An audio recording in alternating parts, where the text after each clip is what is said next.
warahmatullahi wabarakatuh. Selamat siang Ibu. Selamat siang Bu. Apa kabar hari ini Ibu? Alhamdulillah sehat walafiat, luar biasa dalam menghadapi segala pekerjaan kegiatan di siang hari ini. Walaupun dengan keadaan puasa ya Bu ya? Alhamdulillah tetap smart. Begitu juga dengan Bu Wiwi ya. Alhamdulillah ya Bu. Alhamdulillah kita bisa sama-sama menjalankan puasa Amin. dengan menjalankan tugas yang bersamaan Iya, tanpa mengurangi semangat kita bekerja itu ya. Ya, tetap semangat. Betul. Ibu minta waktunya sebentar. Boleh. Saya kesini ada beberapa pertanyaan Iya. mengenai Ibu selama jadi kepala sekolah dalam Ya. mengambil keputusan, berbagi pengalaman Ibu. Nah, Iya. nanti akan saya ajukan pertanyaan. Iya. Mohon ceritakan berdasarkan pengalaman Ibu aja ya Bu ya. Baik. Iya, Iya. Oke. Sudah siap Ibu? Oh, insya Allah. Oke, siap. Iya. Pertanyaan pertama Ibu, Iya. selama ini Iya. bagaimana Ibu dapat mengidentifikasi kasus-kasus yang ada di sekolah Ibu, terutama kasus dilema etika atau bujukan moral? Alhamdulillah ya, selama saya menjadi kepala sekolah, pastikan setiap sekolah itu punya permasalahan, problem ya, dan kita harus selesaikan. Sebagai kepala sekolah, saya harus mengambil satu keputusan dalam hal mencari jalan atau mencari solusi terbaik bagaimana kita memecahkan permasalahan yang ada itu.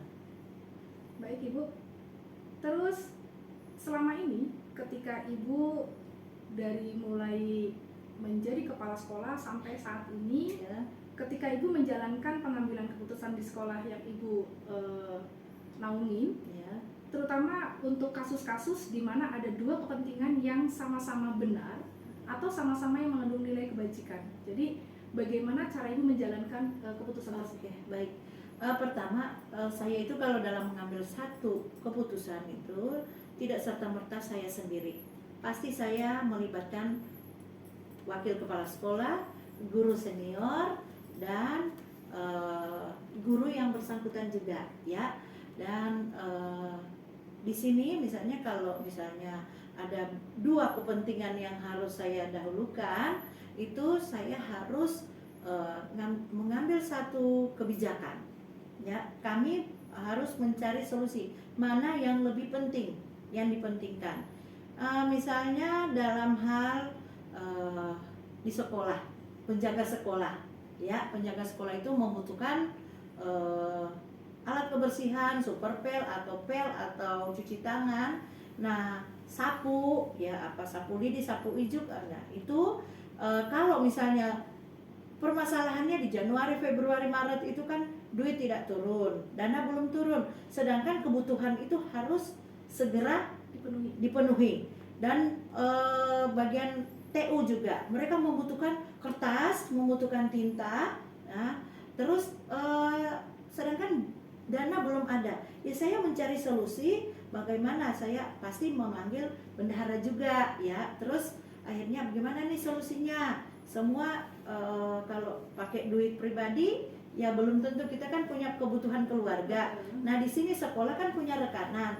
Nah, bagaimana solusinya? Boleh nggak kita berhutang dulu, ngambil dulu ke rekanan, baru nanti kalau cair duit baru kita setorkan. Karena ini dua-dua nih, TU dan penjaga ini perlu. Di TU itu adalah jantung sekolah, pengelolaan sekolah di situ, kertas, tinta dan lain-lain. Nah, sedangkan penjaga sekolah itu perlu dengan alat-alat kebersihan. Nah, dua kepentingan yang sama, kita harus dahulukan yang mana? Ya udah, kita bagaimana nih Bapak Ibu, saya nggak mau ambil solusi, saya bilang ya udah pakai duitku, nggak mungkin kan? Atau secara diam-diam saya pakai duit saya atau saya pergi belanja, nggak mungkin, karena ini adalah kebutuhan satu lembaga. Jadi saya ada koordinasi dengan tim supaya mereka tahu, ya, supaya pengeluaran dana itu terinci juga, supaya tidak ada kecurigaan juga. Oh, ini duit dari mana? Ini bahan dari mana? Nah, untuk itu saya ada tim dan solusinya kita ya pakai rekanan sekolah gitu. Baik Ibu, kalau tadi dari pengalaman Ibu tentang permasalahan dari penjaga sekolah tentang kebutuhan ya Bu ya, Ya. dari mulai sapu dan sebagainya, Iya. kemudian dari TU ada butuh kertas, tinta dan sebagainya yang merupakan jantung dari sekolah tersebut ya Bu ya. Betul. Nah kemudian langkah-langkah Ibu ketika mengambil keputusan tersebut nih untuk kasus yang tadi bagaimana Bu? Ya pertama itu saya panggil tim. Oke. Ya, Ya. tim itu tim RKS itu tim anggaran ya, berarti ada TU-nya, ada bendaharanya. Terus kan kalau sekolah ada penjaga sekolah kan itu ada wakasel ya yang paham yang ngerti dan guru senior gitu. Supaya mereka yang akan saya ajak kompromi bagaimana nih gitu untuk mencari satu kebaikan keputusan supaya kegiatan ya operasional di sekolah ini kegiatannya berjalan lancar tanpa harus menunggu uang cair. Oke, siap. Kemudian hal-hal apa saja yang selama ini Ibu anggap efektif dalam pengambilan keputusan pada kasus yang tadi Ibu sebutkan? Ya, kalau semua itu efektif ya Bu ya, karena ini menyangkut kegiatan di sekolah. Kalau tidak efektif ya bisa ditunda kebutuhannya ya kan. Ini efektif dan harus kita tanpa menunda-nunda waktu. Dan dalam pengambilan satu kebijakan, satu keputusan ini memang betul-betul yang sudah kita rundingkan ya. Bagaimana nih solusinya ya, supaya sama-sama misalnya TU dengan penjaga itu mereka merasa puas, diperhatikan. Kalau misalnya saya mendahulukan TU, ya sekolahan lingkungan jadi kotor. Kalau saya mendahulukan si penjaga, kegiatan perkantoran macet. Laporan, sedangkan laporan butuh secepatnya. Jadi kita ambil kebijakan satu keputusan dengan kepentingan dua kegiatan bisa berjalan lancar seiring gitu, agar mereka merasa wah bagus juga nih gitu kan ya, jadi merasa diperhatikan. Oke. Jadi kalau dari cerita Ibu, pengalaman Ibu ketika mengambil keputusan dari kasus tersebut, berarti Ibu mengambil keputusan tersebut atas dasar kepentingan orang banyak ya Bu ya? Iya betul. Kemudian lanjutnya Bu, adakah tantangan dalam setiap Ibu mengambil keputusan setiap kasus yang dihadapi di sekolah tersebut? Tantangannya ada. Kalau seorang pemimpin itu kalau tidak ada tantangan, itu berarti dia kepala sekolah yang tidak aktif. Kalau saya seorang kepala sekolah yang senang menghadapi tantangan. Iya. Jadi kalau misalnya ada tantangan itu satu perjuangan bagi saya. Bagaimana sih biar sekolah ini maju gitu? Bagaimana sih sekolah ini bersih? Bagaimana sih ini? Jadi harus ada bagaimana sih kita membangkitkan, menghadapi, bagaimana kita mencari solusi keluar dari tantangan tersebut. Iya. Oke Bu, terima kasih. Kemudian dari kasus yang tadi Bu, saat ini ada kasus lagi. Iya. Nah, apakah dari setiap kasus itu ada tata kala atau jadwal yang harus segera diselesaikan, atau langsung pada tempatnya? Kemudian prosedurnya seperti apa, bentuknya? Coba bisa Ibu jelaskan. Oh iya, itu kalau dalam menghadapi satu permasalahan yang harus kita pecahkan, itu dia ada tata kelola berjenjang ya. Jadi misalnya kan TU melapor ke bendahara baru dia ke wakasek, nah wakasek baru ke saya, berjenjang gitu kan ya. Terus kalau saya juga pasti saya akan tanya ke Sudin, kapan cair duit gitu kan ya. Wah ini sekolah udah istilahnya udah kredit gitu kan, kapan nih cair duit ya gitu. Tapi permasalahannya kalau keuangan itu ya kita kan karena uangnya itu semua dari dinas yang atur, jadi ya kita bagaimana memanage itu satu kebutuhan sekolah yang paling utama itu kita harus pintar-pintarnya mencari solusi ya. Apakah Tapi selama ini saya menjadi kepala sekolah, kadang saya pakai duit saya itu, saya bukan mengeluarkan sendiri, saya memberikan uang saya ke bendahara, bukan saya yang nyatat-nyatat. Saya tidak mau ada sujud gitu ya, ada kecurigaan. Jadi ini duit, misalnya ini duit belum cair, ini duit 5 juta, silakan kelola, tapi dengan ada catatan apa namanya, yang jelas, buku pinter, belanjaan ini ada terinci di situ. Enggak setiap kali, Bu mau beli ini datang ke saya, itu mah kepala sekolah jadi kayak bendahara juga. Lebih baik saya memberikan misalnya ini dana pegang biar aman gitu kan ya. Terus saya juga dalam pengelolaan sekolah saya jadi itu nggak ribet. Karena sudah ada, apa gunanya bendahara. Tapi kalau bendahara itu bilang, Bu saya nggak punya uang, ya duit kepala sekolah. Kalau misalnya itu kan harus ada uang cash kan ya. Kalau kecuali ada barang yang harus kita pergunakan pakai rekanan, ya ke rekanan kita perdayakan. Apa gunanya disebut rekanan? Berarti rekanan itu yang bisa membackup semua kebutuhan sekolah. Untuk sementara ya Bu ya? Untuk sementara. Tapi yang ada di RKS ya. Tapi kalau misalnya ada dana-dana yang urgent gitu, ya itu kepala sekolah ya pintar-pintarnya yang memberikan dana buat bendahara untuk sebagai pegangan. Jika ada kebutuhan misalnya mau beli gas atau apa, masa pakai rekanan. Iya. Gitu. Oke, yang tadi Ibu ceritakan, taruhlah misalnya kayak penjaga dan TU itu kan di dalam ya Bu. Seandainya kalau ada kasus dengan murid atau orang tua atau guru tersebut, itu bagaimana Bu? Oke. Kalau itu dia kan pertama nih kasusnya misalnya murid dengan wali kelas kan, otomatis kan orang tuanya udah selesaikan dulu, si wali kelas itu menyelesaikan dulu, nggak bisa baru dengan kesiswaan. Nah baru kesiswaan lapor ke saya. Nah ke saya kalau wakase kesiswaan tidak bisa mengambil titik temu, ya lapor ke saya akan selesaikan itu. Kalau seandainya dalam Ibu pengambilan keputusannya tadi ya, kasus dari murid, terus Ibu belum menemukan titik temu atau mungkin kasus dengan guru lah gitu, Ibu mau kemana lagi mengambil keputusannya? Pasti saya kan selama ini sih saya ya masih bisa menyelesaikan di sekolah. Tapi kalau apa salahnya saya selalu memberikan masukan ke laporan aja ke pengawas gitu ya, pengawas binaan.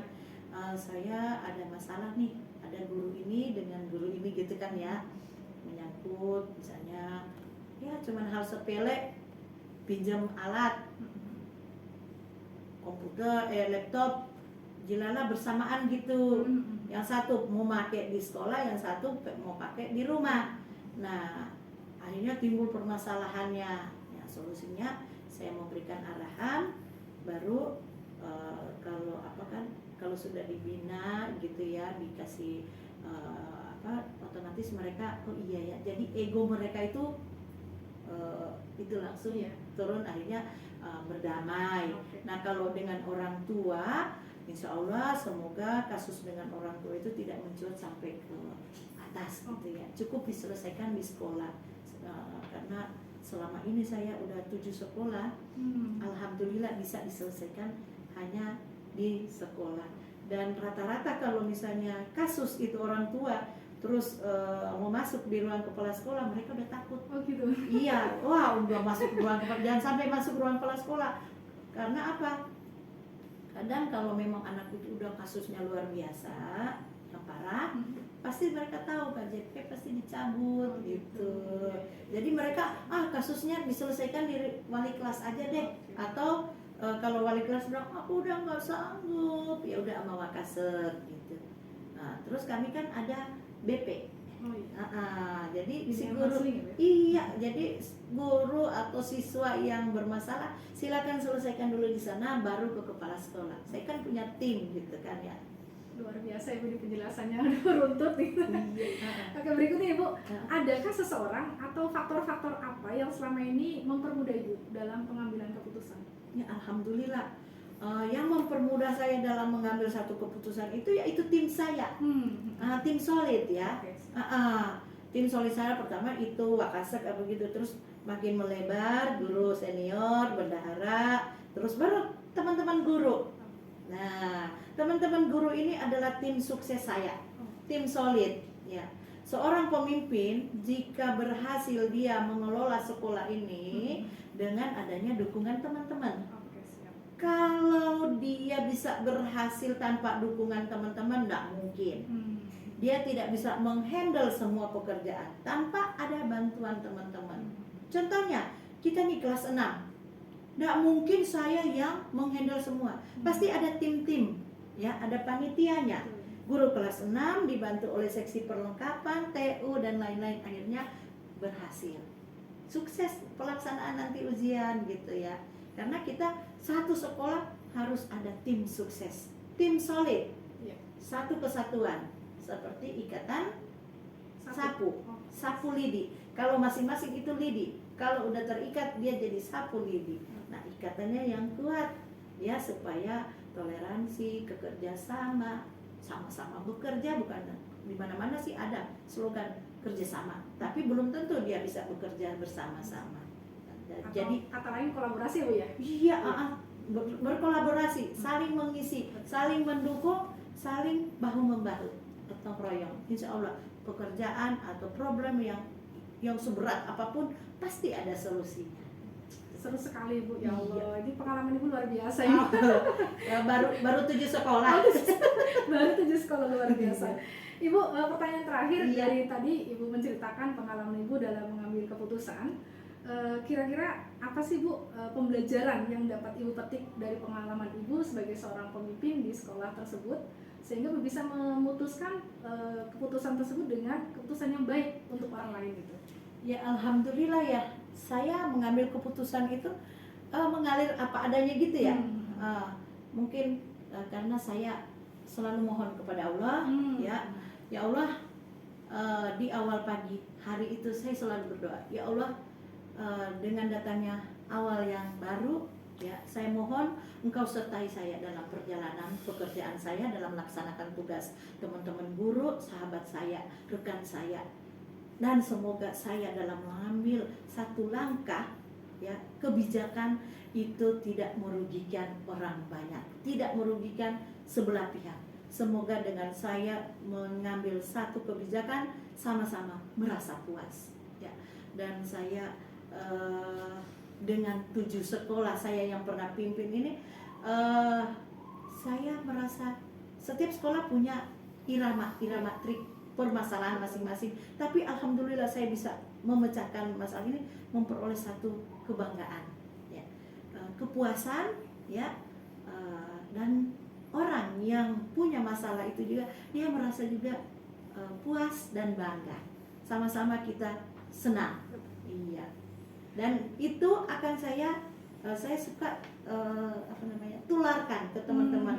Anda kalau mau jadi seorang pemimpin begini, kalau dirangkul gurunya gitu, jangan bertindak semena-mena atau menganggap Anda sebagai pimpinan selalu pasal 1, walaupun salah pimpinan tetap pasal 1 ya. Jadi saya tidak begitu ya.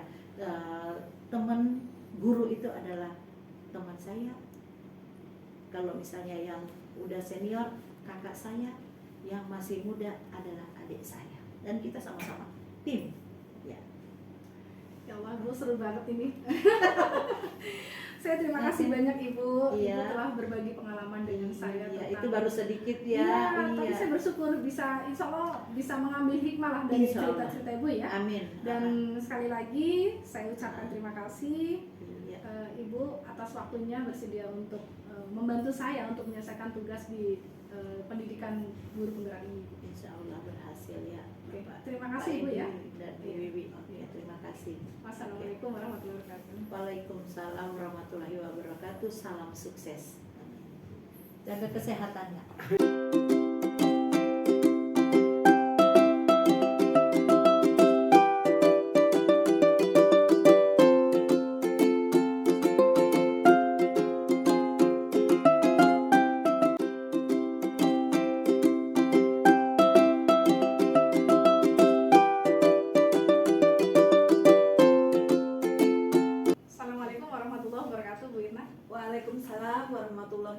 wabarakatuh.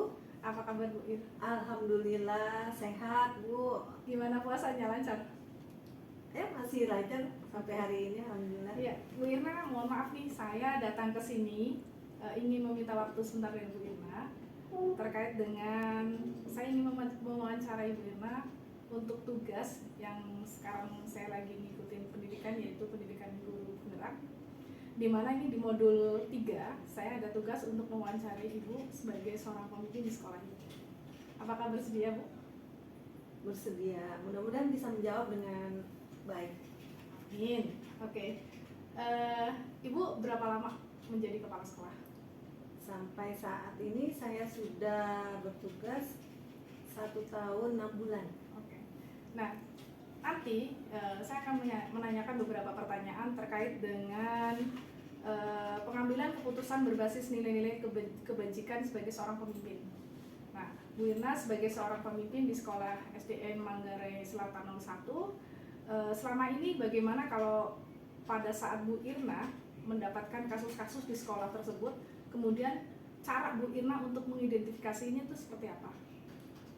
Kalau sama ini ya, saya bertugas untuk sebuah kasus, saya tidak serta-merta membuat sebuah keputusan. Tentunya kalau ada kasus, saya mempelajari dulu nih, pelajari, amati, kemudian saya mencari Akar masalah. Akar masalah. Tentunya bertanya dari teman-teman saya di sini. Nah, nanti kalau sudah tahu duduk persoalannya, ya kita selesaikan kasus itu. Tentu saja untuk sebuah keputusan itu saya nggak serta-merta saya pribadi. Saya tentunya mengadakan urun rembuk kepada tentunya perangkat inti di sekolah ini, karena kalau misalkan saya sendiri yang membuat keputusan, tentu kan tidak, kadang ada yang kekurangannya. Jadi untuk lebih objektif dan kedepannya lebih enak, maka saya membuatnya dengan cara ulun rembuk. Kecuali untuk hal-hal yang memang urgent sekali, keputusan itu harus segera, itu saya lakukan. Nah, terkait dengan kasus tadi yang Bu Irna ceritakan, itu kan merupakan dilema etika atau bujukan moral ya Bu ya. Nah, bagaimana Ibu menjalankan pengambilan keputusan tersebut, terutama untuk kasus-kasus di mana ada dua kepentingan, kepentingan yang sama-sama benar atau sama-sama mengandung nilai kebajikan? Kalau untuk hal yang sama-sama benar, ya itu saya melihatnya mana yang lebih utama. Jangan, kan nggak mungkin kan untuk sebuah keputusan bersamaan dua-duanya gitu kan. Tentu ada yang dikalahkan dulu sementara. Jadi kita lihat prioritasnya mana yang harus didahulukan.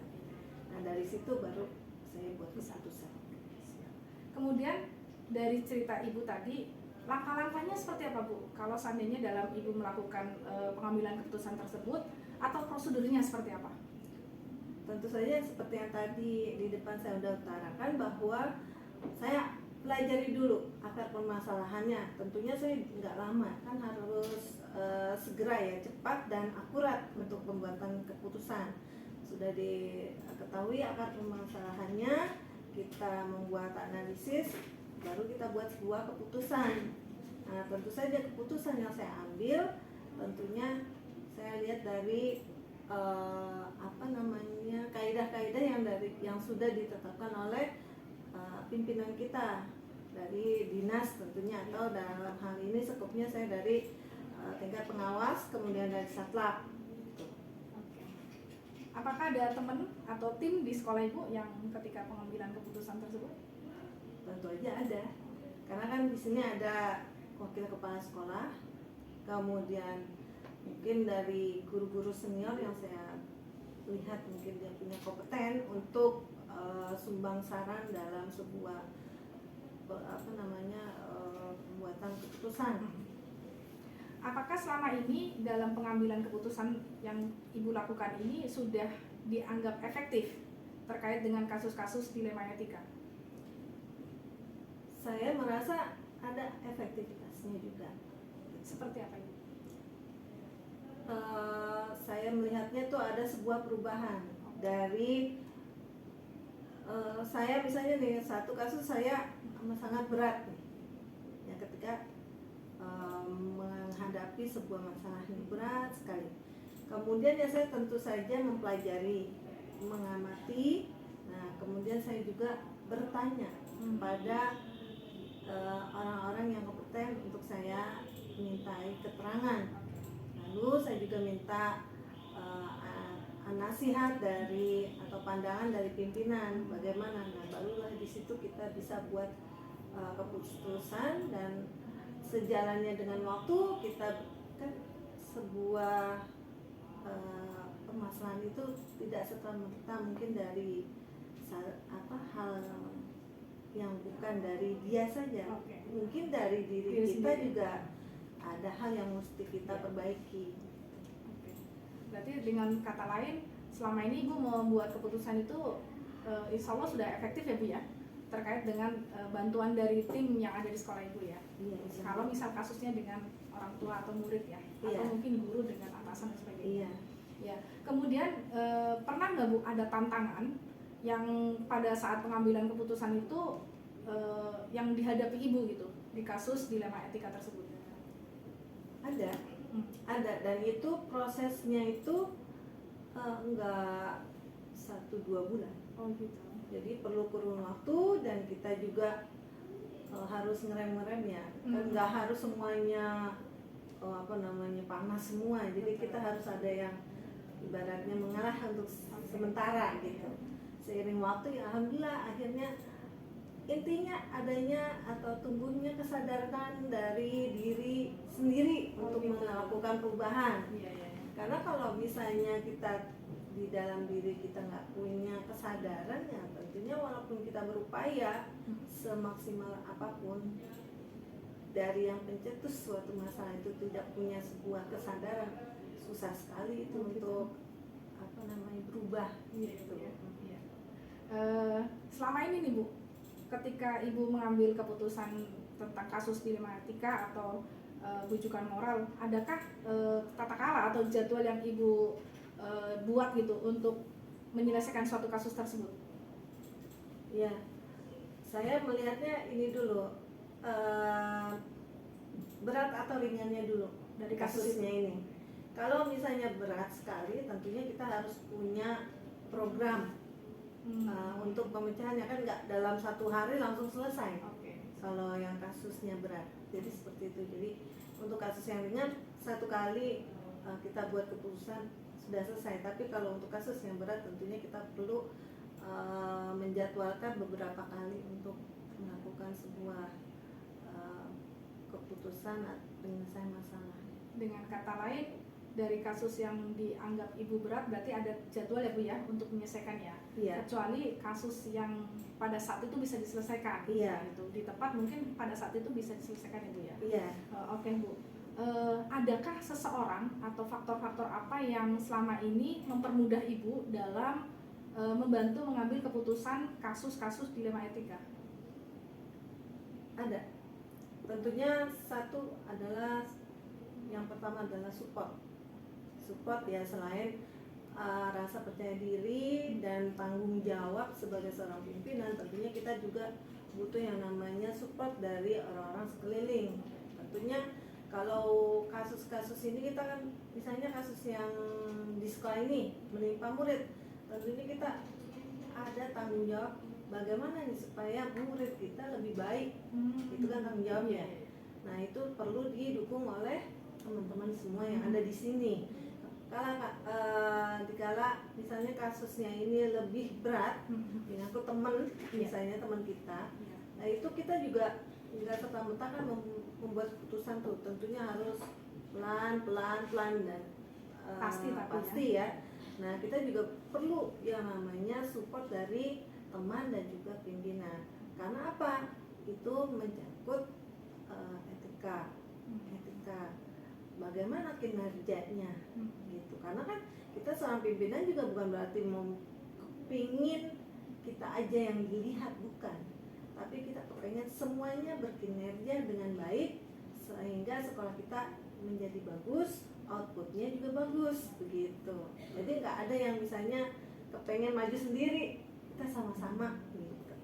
Oke, dengan kata lain ketika saya cerna dengan omongan Ibu, berarti Ibu lebih melibatkan orang lain ya Bu ya. Artinya tidak, ketika pengambilan keputusan tersebut pasti ada orang yang memang Ibu bisa untuk ajak kerjasama ya.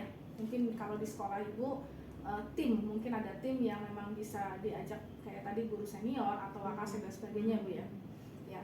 Kemudian selama ini Bu, ketika Ibu menyampaikan pengambilan keputusan dengan dilema etika, apakah ada pembelajaran yang selama ini dari pengalaman Ibu ketika Ibu mengambil keputusan tersebut?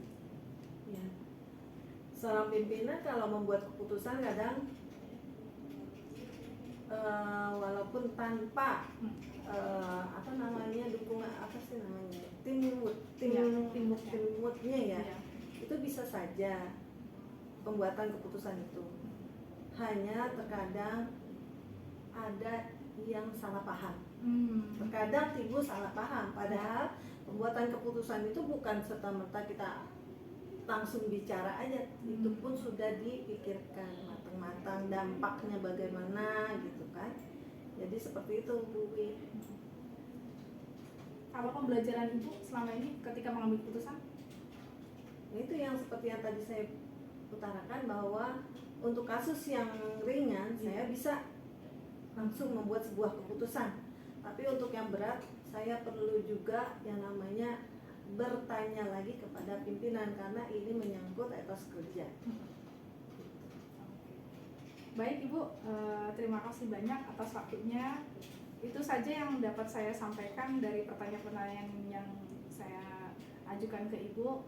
Semoga dengan berbagai pengalaman Ibu, saya bisa belajar terutama dalam pengambilan keputusan sebagai seorang pemimpin pembelajar. Nanti insya Allah semoga Ibu tetap semangat sebagai kepala sekolah ya, walaupun banyak macam kasus yang dihadapi, tapi dengan Ibu bercerita seperti ini secara tidak langsung Ibu memberikan pengalaman terhadap saya. Sama-sama Bu Wiwi, mudah-mudahan pengalaman saya bisa menjadi sebuah pembelajaran, dan mohon maaf ya memang adanya seperti ini. Ya tidak apa-apa, itu udah luar biasa gitu. Udah, Karena saya juga masih terus belajar. Oke ya, memang kita harus jadi pembelajar sampai sepanjang hayat. Mungkin itu saja Ibu, terima kasih banyak. Wassalamualaikum warahmatullahi wabarakatuh. Sama-sama, waalaikumsalam warahmatullahi wabarakatuh.